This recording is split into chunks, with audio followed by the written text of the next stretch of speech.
Hi, I'm Dakota Thornton. I'm a knife maker in Denver, Colorado. I'm here at Hardy and Fuller, which is a metal working space here in Denver. So I've been a sushi chef for probably about 12 years now, and all the time at the restaurant, guys would come in with their very nice Japanese knives, and they use them. They need to be resharpened, they need to be modified, fixed.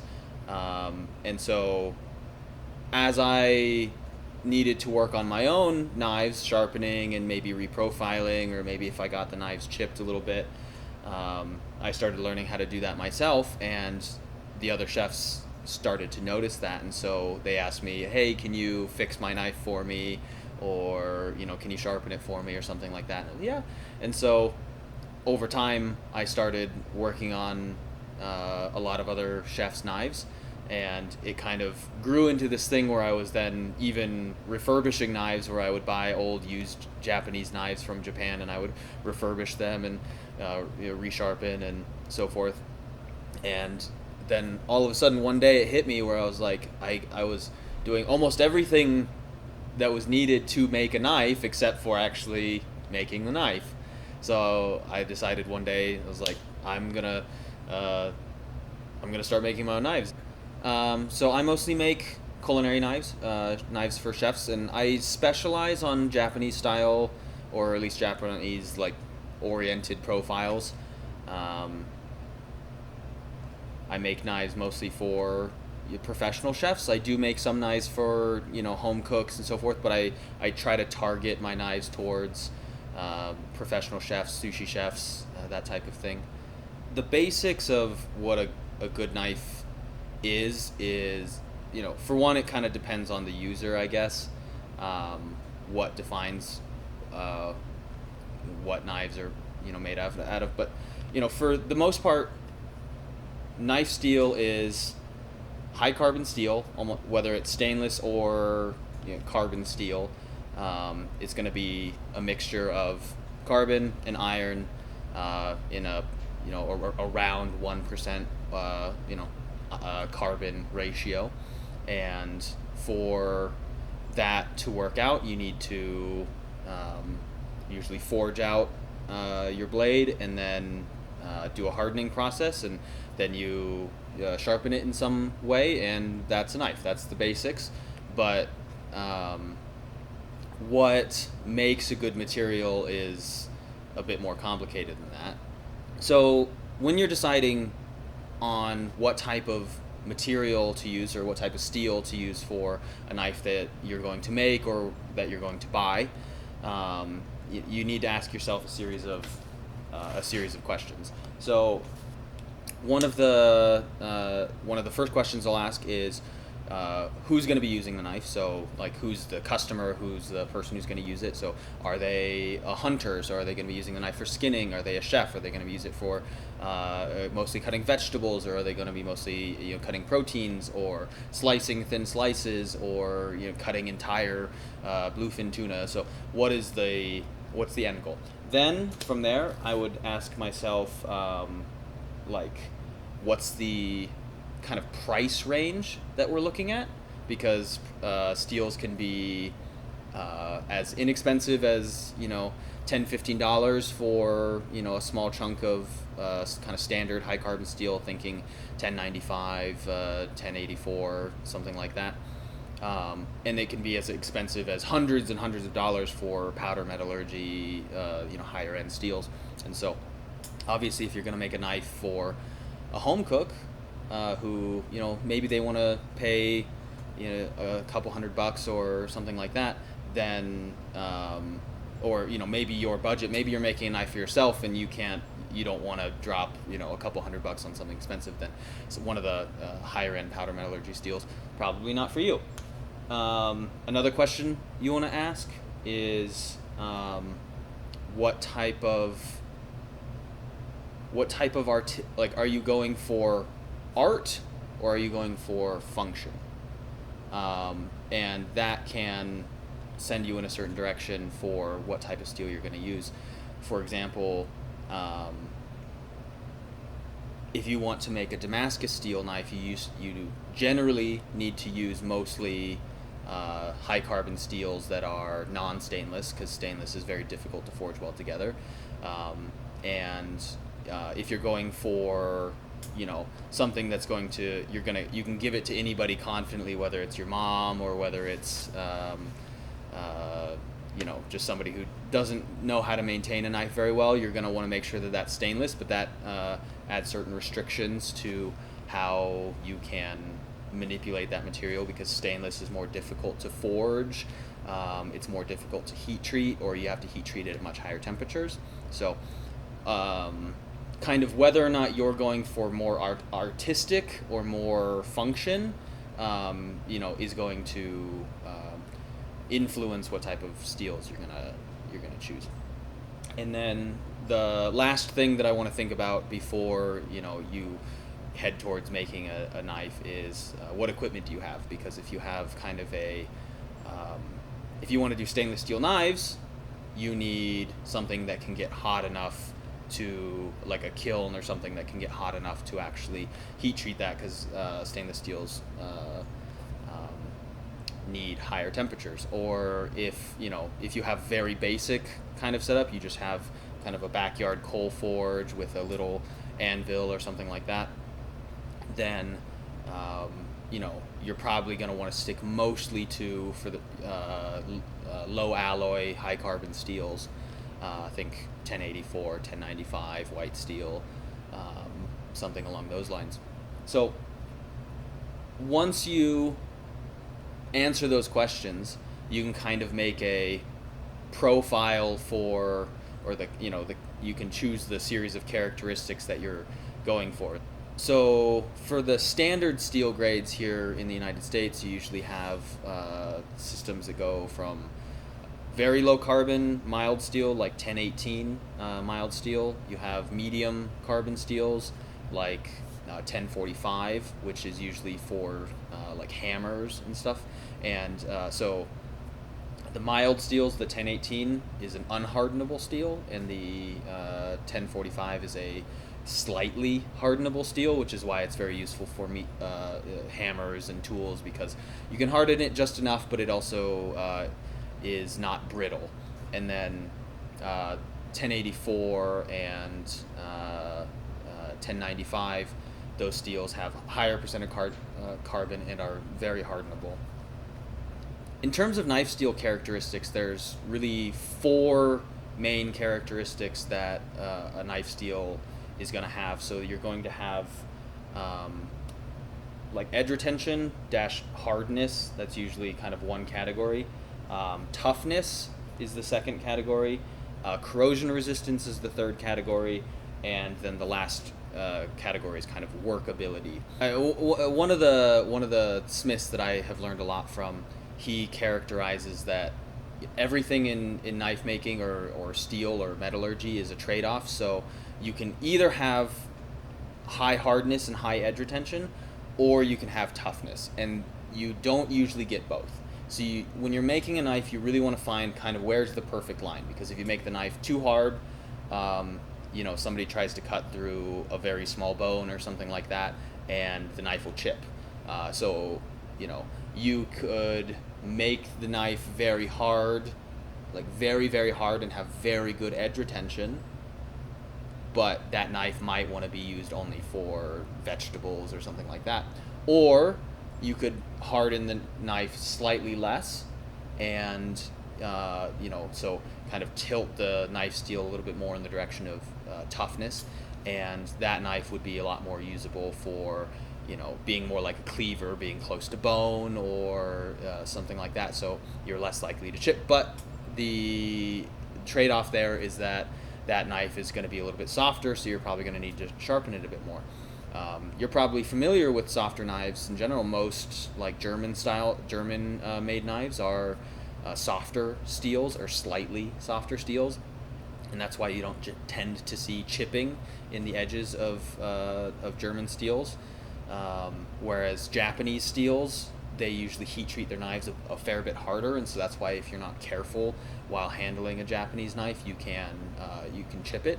But the trade-off for the Japanese knives is they get incredibly sharp because of the high hardness, and then they can also stay incredibly sharp for a very long time.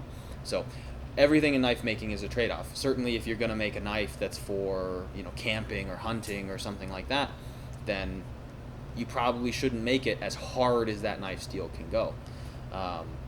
You should probably try to influence the or do the heat treatment process so that the knife is a bit tougher. So generally, how the process. Let's take for example 1084 again.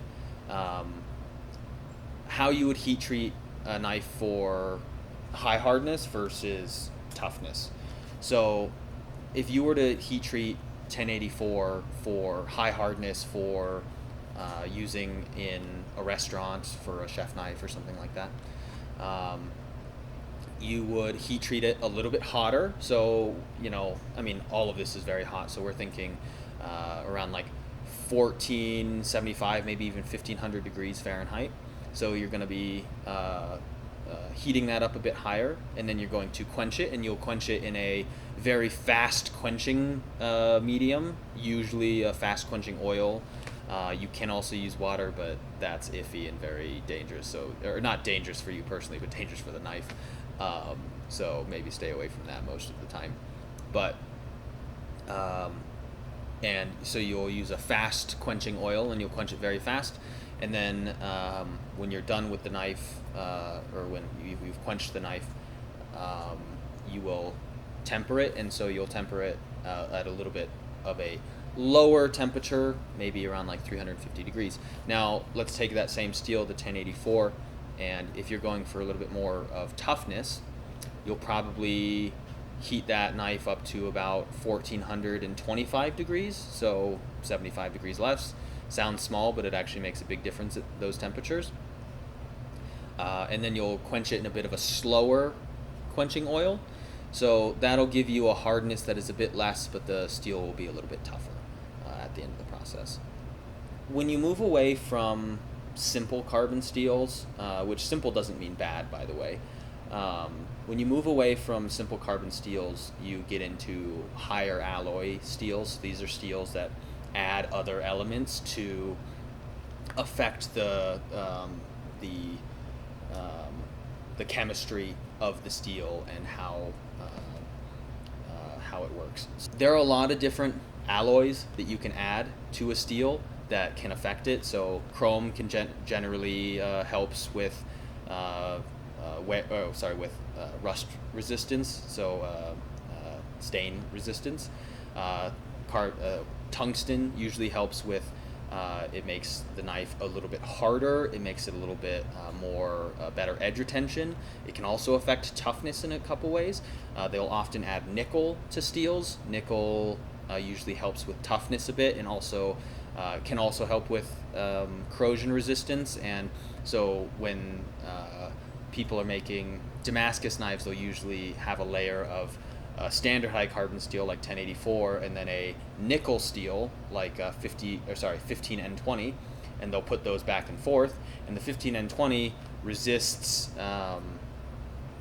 forming oxides on the top if you do an acid etch. So you can kind of have an artistic element to your knife by having different colors on the layers. Yeah, in a knife there are two main parts of the knife. There's the steel of the knife, which is incredibly important to get the edge geometry correct, and also the choice of steel correct for the type of knife that you're trying to make. But the other incredibly important part about a knife is the handle and the type of handle you make for a knife. So for one disclaimer about handles is it's actually a funny subject, because a lot of people are very strongly opinionated about handles.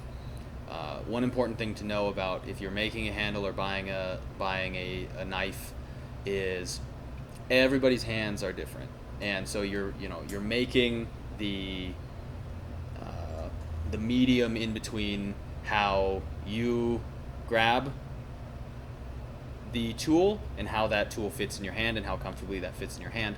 And so, if you have somebody who has very large hands and then you have somebody who has very small hands, obviously the type of handle and how comfortable that handle is going to change, pretty drastically, in terms of, the shape and so forth. In terms of material choice for handles, you have a lot of options. In this day and age, you have obviously many types of wood. You can choose kind of more standard softer woods. Softer woods will wear a lot faster.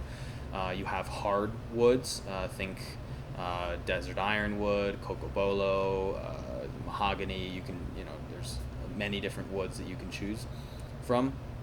And then you also have more modern materials like micarta, G10, all kinds of resin materials. And then you even have the hybrid of these two categories, the wood category and the modern category, where you have woods that have been stabilized, where they kind of inject resin into the wood to make the wood very strong and very resistant to taking damage from water. So when you're choosing a handle material, you're going to want to think about how wear resistant you're going to want the material to be. A lot of the modern materials like G10 and micarta and then the resin stabilized woods, they are very waterproof. They don't take very much damage. They can be a bit more difficult to work with sometimes. Then obviously on the wood side, on the more natural wood side,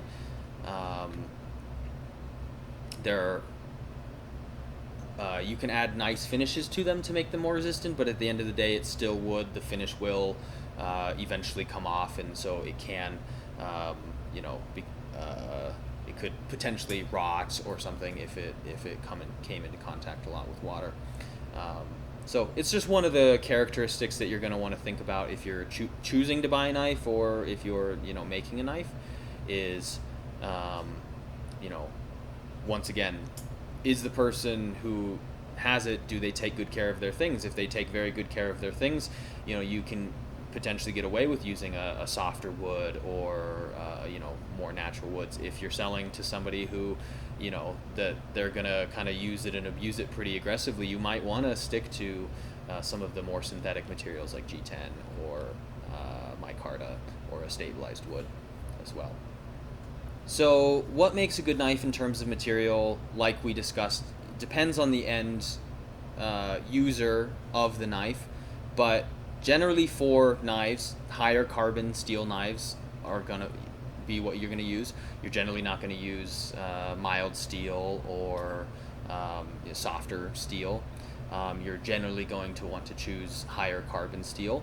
And then if you want to have very high-end characteristics to your knife in terms of the cutting performance and the edge retention, you can purchase all kinds of higher alloy steels or powder metallurgy steels,